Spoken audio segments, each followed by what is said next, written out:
விஜய் டிவில இப்ப டிஆர்பில ஃபர்ஸ்ட் போயிட்டு இருக்க ஒரு சீரியல் அப்படின்னாலே நம்ம சிறகடிக்க ஆசையை தான் கை நீட்டி காட்டுவோம். அதுல பிரபலமான ஒரு ரீட்ல பண்ணிட்டு இருக்க ஒரு ஹீரோயினை பத்தி தான் இன்னைக்கு நம்ம முழுமையா தெரிஞ்சுக்க போறோம். வாங்க தெரிஞ்சுக்கலாம். கோமதி பிரியா அப்படின்னு சொன்னாலே அடடே இது நம்ம மீனாவாச்சே அப்படின்னு நமக்கு எல்லாருக்கும் நல்லாவே தெரியும். இன்னும் சொல்ல போனா கேரக்டர் நேம் சொன்னா கோமதி பிரியா தான் அப்படின்னு கை காட்டுவீங்க. அப்படி இருக்க நிலைமையில கோமதி பிரியா ரியல் லைஃப் எப்படி இருக்கு அப்படிங்கறத பத்தி இன்னைக்கு நம்ம தெரிஞ்சுக்க போறோம். எப்படி அவங்க இந்த ஃபீல்டுக்குள்ள வந்தாங்க, எப்படிப்பட்ட ஸ்ட்ரகிள் எல்லாம் அனுபவிச்சாங்க, அவங்களோட குடும்பம் யாரு, அவங்களுக்கு அப்பா அம்மா என்ன பண்ணிட்டு இருக்காங்க, இன்னைக்கு இந்த ஸ்டேஜ்ல இருக்காங்கன்னா இதுக்கு பேக் போனா யார் இருந்தாங்கிற பல கேள்விகளை உடைக்கிற மாதிரிதான் இன்னைக்கு நம்ம பேச போறோம். வாங்க. சிறகடிக்க ஆசை இதுல ரொம்ப கியூட்டாவே ரொம்ப அமைதியா பெர்ஃபார்மன்ஸ் பண்ணிட்டு இருக்கவங்க தான் நம்ம கோமதி பிரியா. 1993 Feb 18 வந்து நம்ம மதுரை பொண்ணுதான் அவங்க. ஆமாங்க, மதுரையில தான் 12வது வரைக்குமே படிச்சிருந்திருக்காங்க.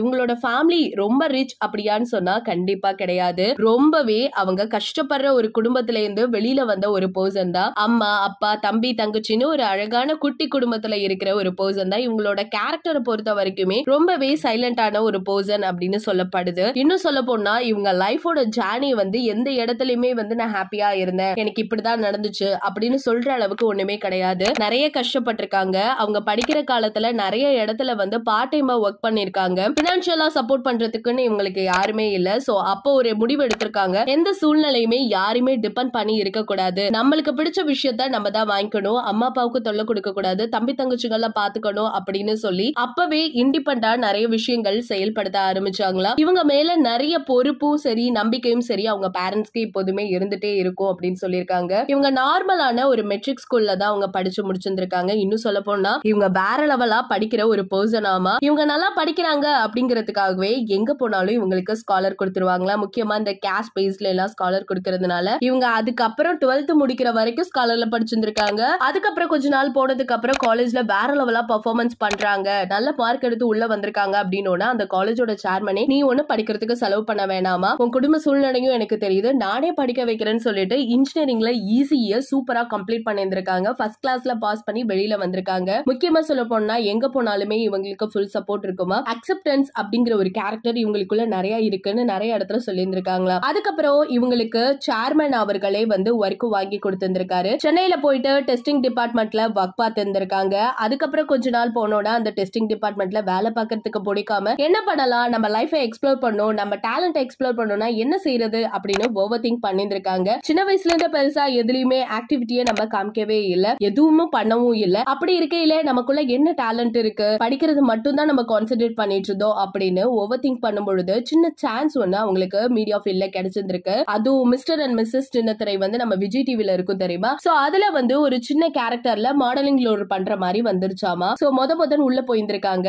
இதுக்கு முன்னாடி அவங்க நிறைய டிக்டாக் எல்லாம் பண்ணிருக்காங்க. அதை பார்த்துட்டு தான் அவங்க உள்ளேயும் கூப்பிட்டு இருந்திருக்காங்க. அப்ப நிறைய பேரை பார்க்கும் பொழுது வாய பொழந்துட்டு பார்த்திருக்காங்க. நம்மளே வந்து சினி இண்டஸ்ட்ரியில உள்ளவங்களை எல்லாம் நம்ம புதுசா பாக்குறோம் அப்படின்னா அடடே இவங்களா அப்பாடி அப்படின்னு சொல்ற அளவுக்கு நம்ம எல்லாம் எமோஷனல் ஆகி நம்ம நின்னுட்டு வாய பொழந்து பார்த்துட்டு இருப்போம். அதே மாதிரி பார்த்திருந்திருக்காங்க. அவங்க என்ன மேக்கப் போடுறாங்க, என்ன அளவுக்கு ஏர்னிங் எடுக்கிறாங்க, அவங்களோட ஆக்டிங் லெவல் எப்படி இருக்குன்னு எல்லாத்தையுமே பார்த்துட்டு இருந்தவங்க ஒரு குறிப்பிட்ட ஸ்டேஜுக்கு அப்புறம் இந்த ஃபீல்டுக்குள்ள போனா நல்லா சம்பாதிக்கலாம் போலயே அப்படின்னு சொல்லிட்டு அவங்க இந்த ஃபீல்டுக்காக அவங்களோட டேலண்ட்டை வெளிப்படுத்துறதுக்காக அதை பூஸ்டப் பண்றதுக்கு வேலையும் பார்த்துக்கிட்டு அவங்களோட டேலண்ட்டை எக்ஸ்ப்ளோர் பண்றதுக்கு என்ன பண்ணலாம் அப்படின்னு ரெண்டுத்தையுமே பேலன்ஸ் பண்ணி ஒர்க் பண்ணிட்டு இருந்தாங்க. இன்னும் ஃபேமிலியை இவங்க தான் கவனிச்சிட்டு இருக்காங்க அப்படிங்கறதுனால வேலையை டக்குன்னு அவங்களால விடவும் முடியல. சோ எல்லாத்தையுமே பல்ல கடிச்சிட்டு அவங்களோட டேலண்ட்டை எக்ஸ்ப்ளோர் பண்றதுக்கான வேவ பார்த்துட்டு இருக்கும் பொழுது நிறைய இடத்துல போய் ஆடிஷன் அட்டெண்ட் பண்ணிருக்காங்க. இவங்க பாக்குறதுக்கு ரொம்ப பாவமா பவ்யமா இருக்கிறதுனால என்ன கேரக்டர் கொடுக்கறதுன்னு சொல்லாம எல்லாருமே ரொம்ப தயக்கத்தோட நின்னுட்டு இருந்தாங்களாமா. அப்பதான் நாம் இருவர் நமக்கு இருவர் அப்படிங்கிற ஒரு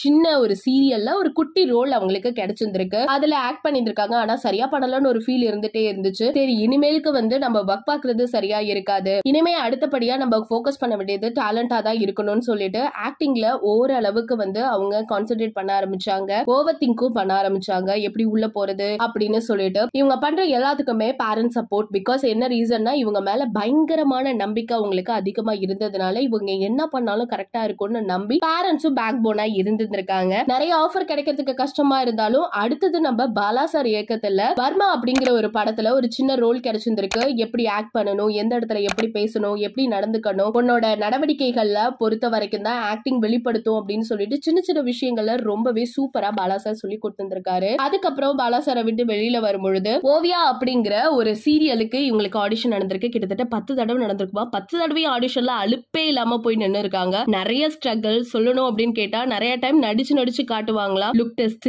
ஸ்கிரீன் டெஸ்ட் அப்படின்னு சொல்லிட்டு பயங்கரமா எல்லாமே இருக்குமா. இவங்களுக்கு ரொம்ப நர்வஸாவுமே இருக்குமா இல்ல பயமாவும் இருக்குமா, என்ன பண்றதுன்னு தெரியல. டைலாக்ஸ் எல்லாம் சரியா வரலன்னா என்ன பண்றது, நம்மளோட ஆக்டிங் லெவல் கம்மி ஆயிடுச்சுன்னா என்ன பண்றது, ஆடிஷன்ல நம்மள சேர்த்துக்க மாட்டாங்களா, ஐயோ நம்ம போய் நடிக்க முடியாதா அப்படிங்கிற ஒரு தயக்கத்தோடைய ஒவ்வொரு ஆடிஷனும் போவாங்களாம். ஆனா முடிஞ்ச அளவுக்கு எஃபெக்ட் போட்டு அதுல ஒர்க் பண்ணுவாங்கன்னு சொல்லியிருக்காங்க. இன்னும் சொல்ல போனோம் அப்படின்னு கேட்டா ஓவியாவுல வந்து ஆடிஷன்ல ஃபைனலா அவங்க செலக்ட் ஆயிட்டாங்க. பாக்குறதுக்கு ரொம்ப கியூட்டாவும் ரொம்ப பவ்யமாவும் பக்கத்து வீட்டு பொண்ணு மாதிரியே இருக்கிறத பார்த்த உடனே அவங்க சூஸ் பண்ணிட்டாங்க. ஓவியால நல்லா தான் நடிச்சாங்க. ஸ்டார்டிங்ல அவங்க என்னதான் நடிக்கலாம் அப்படின்னாலுமே ஒரு சில விஷயங்கள் சொல்லி கொடுத்தா அதை அக்செப்ட் பண்ணி ஏத்துக்கிட்டு அதுக்காக ட்ரை பண்ணுவாங்களா. இதனாலே ப்ரொடக்ஷன் டீம் வந்து இவங்க பக்காவான பொண்ணு, கண்டிப்பா ஒரு நல்ல ஸ்டேஜுக்கு போவாங்க, இவங்களை பத்தி இன்னும் வெளியில தெரிய வரல, ஆனா அந்த பொண்ணு ட்ரை பண்ணுது அப்படிங்கிறதுக்காகவே அந்த சீரியல்ல வச்சிருந்திருக்காங்க. கொஞ்சம் கொஞ்சமா வந்து இவங்க ஆக்ட் பண்ற எல்லா சீரியலுமே இவங்க தொடர்ந்து பார்த்துட்டே இருந்திருக்காங்க. ஒரு குறிப்பிட்ட ஸ்டேஜுக்கு அப்புறம் நம்ம கிட்ட இருக்க மிஸ்டேக்ஸ் அனலைஸ் பண்ணி இன்னைக்கு வேற லெவலா நடிச்சிட்டு இருக்க ஒரு பர்சனா கோமதி பிரியா வளம் வந்துட்டு இருக்காங்க. இன்னும் சொல்ல போனோம்னா நிறைய சான்ஸும் அவங்களுக்கு குட்டி குட்டியா கிடைக்கவும் ஆரம்பிச்சுச்சாமா.